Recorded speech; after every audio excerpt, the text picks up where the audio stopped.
One of the best ways to diagnose a cough, and the way we do it, is by listening. So let's listen to this cough. Excuse me.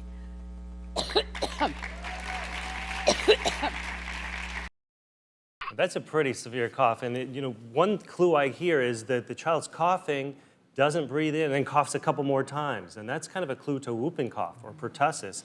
And with that, you get those long coughing spells. It's pretty serious in babies. The problem is the child can't breathe because they're coughing so hard, and sometimes there'll be a little whoop at the end of the coughing spell, a little as they're gasping for breath to get that oxygen back in, and that's one of the reasons it's so dangerous. The children aren't getting oxygen to their brains. Vaccination. Vaccination. Sure, there's a vaccine against this one, so I don't see it nearly as much, thank God. So here's another type of cough. I actually hear this one over the phone a lot.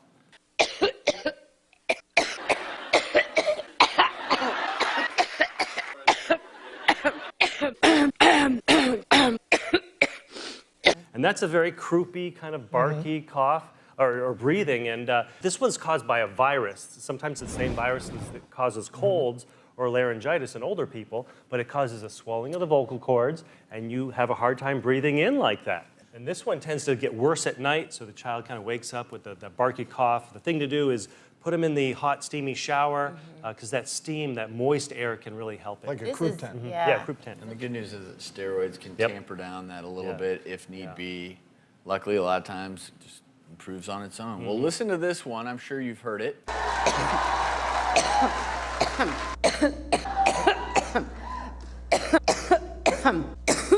So that's a dry cough. The causes of a dry cough are a little bit different than the causes of a wet cough. Things like asthma. Believe it or not, influenza typically presents with a dry cough. Tuberculosis, some pneumonias, depending upon what kind of pneumonia can be a dry cough. You know, a lot of times it can just be irritants. You know, if you're getting back to asthma, dry cough, if you're in an environment where there's a lot of pollutants, you can get irritation, and that's your response is to cough. But there's nothing to cough up, as opposed to this type of cough.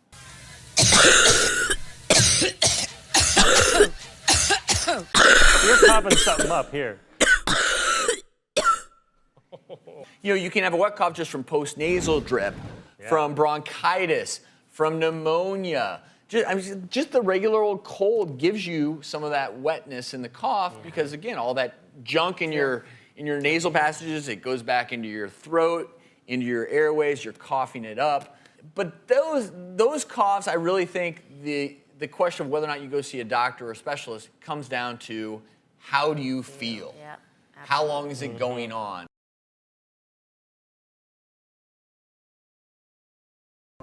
I'm Hillary Clinton, and I approve this message.